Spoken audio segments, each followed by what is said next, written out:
الحمد لله رب العالمين والصلاة والسلام على سيد الأنبياء والمرسلين أما بعد فأعوذ بالله من الشيطان الرجيم بسم الله الرحمن الرحيم السلام علیکم ورحمۃ اللہ وبرکاتہ۔ آج ہم انشاءاللہ سبق نمبر 14 نون ساکن اور تنوین کے قواعد پڑھیں گے۔ جیسے کہ ہم سبق نمبر 12 میں پڑھ چکے ہیں اظہار اور اخفاء کے بارے میں، نون ساکن اور تنوین کے جس طرح 4 قواعد ہیں، اظہار، اخفاء، ادغام اور اقلاب۔ 2 قواعد ہم سبق نمبر 12 میں پڑھ چکے ہیں، تو یہاں پر ہم ادغام اور اقلاب کے بارے میں پڑھیں گے۔ ادغام نون ساکن یا تنوین کے بعد کون سے حروف آئیں تو ادغام ہوگا، اور اقلاب کس صورت میں ہوگا؟ نون ساکن یا تنوین کے بعد حروف یرملون میں سے اگر کوئی حرف آ جائے تو ادغام ہوگا۔ وہ حروف یرملون ہمارے پاس 6 ہیں، یا، را، میم، لام، واو اور نون۔ حروف یرملون ہمارے پاس 6 ہیں، یا، را، میم، لام، واو اور نون۔ را اور لام میں ہم بغیر غننے کے ادغام کریں گے، جبکہ باقی 4 میں یعنی یا، میم، واو اور نون میں غننے کے ساتھ ادغام کریں گے۔ جو غننے کے ساتھ ادغام مال غنہ کہلائے گا، اور جو بغیر غننے کے ہوگا را اور لام میں ادغام بلا غنہ کہلائے گا۔ اقلاب کا قاعدہ اس طرح ہے کہ نون ساکن یا تنوین کے بعد حرف با آ جائے، نون ساکن یا تنوین کے بعد حرف با آ جائے تو اقلاب ہوگا، یعنی نون ساکن اور تنوین کو میم سے بدل کر اخفا کر دیں گے۔ نون ساکن اور تنوین کی ادائیگی نہیں ہوگی، بلکہ نون ساکن اور تنوین کو ہم میم سے بدل کر اخفا کریں گے، یعنی غنہ کر کے پڑھیں گے۔ آئیے سبق شروع کرتے ہیں۔ اعوذ باللہ من الشیطان الرجیم، بسم اللہ الرحمن الرحیم۔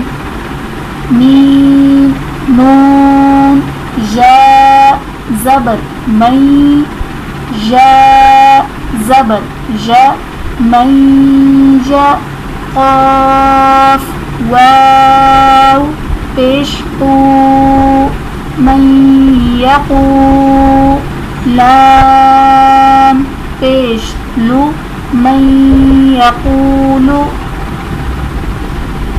میم، نون، واو زیر من، واو زبر و، من و، را زبر را، من ورا، قاف، لام زیر قل، من ورقل، جیم، نون زبر جن، نون زبر نا، جن، تا زیر تی، جنتی، من ورق الجنتی۔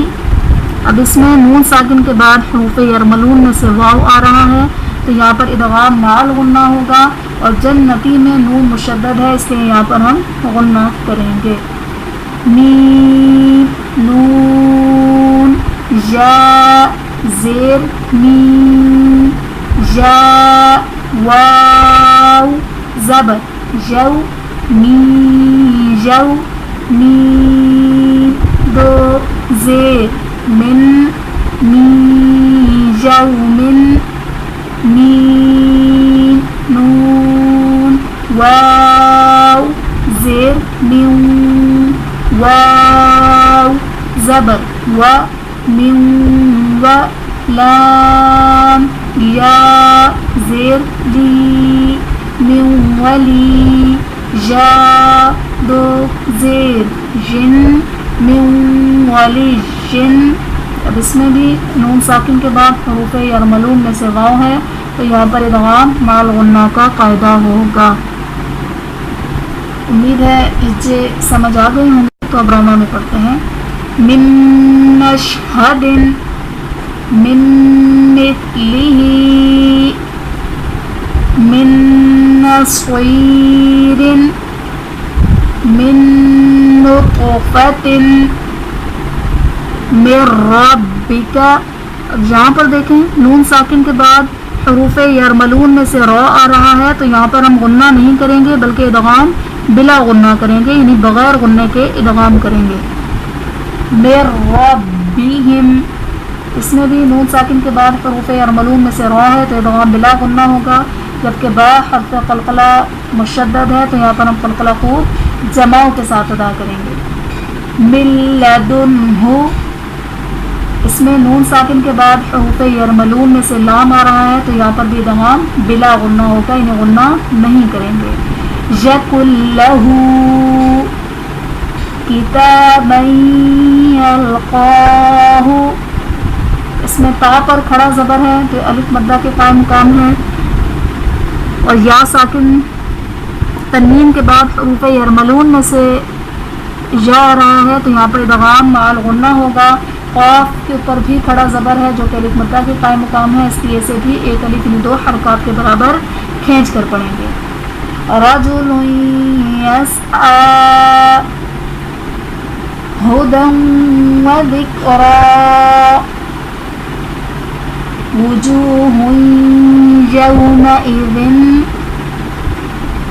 برحمت منہ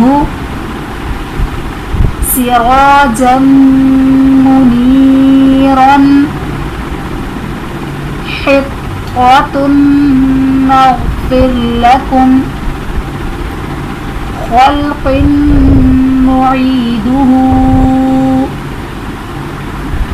محمد رسول اللہ، میم مشدد ہے اس لیے ہم یہاں پر غنہ کریں گے۔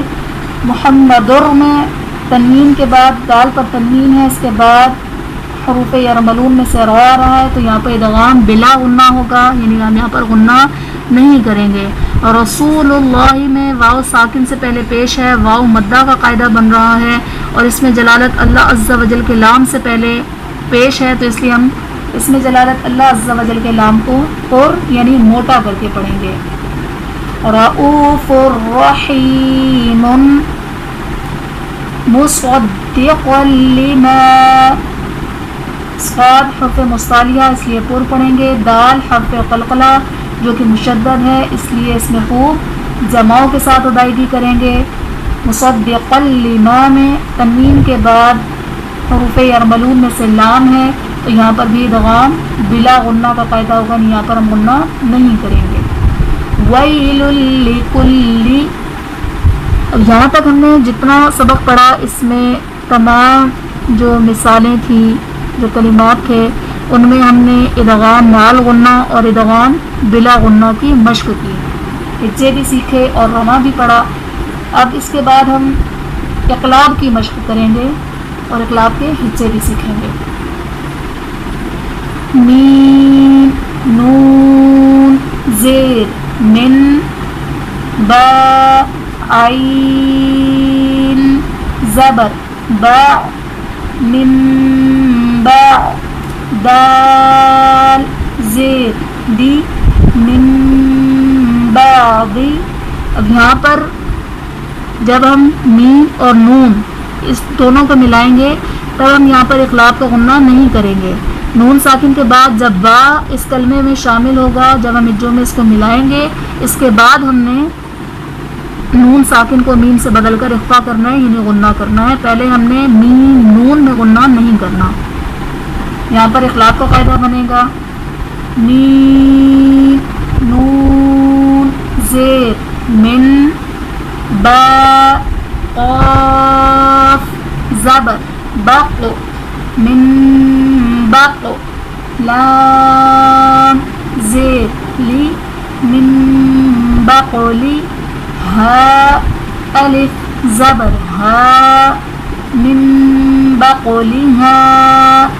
اب یہاں پر نون ساکن کے بعد حرف بار ہے تو یہاں پر نون ساکن کو ہم میم سے بدل کر اخفا کریں گے یعنی غنہ کر کے پڑھیں گے، اور بقلہا میں قاف حرف قلقلہ ساکن ہے تو یہاں پر ہم قلقلہ کو ظاہر کریں گے۔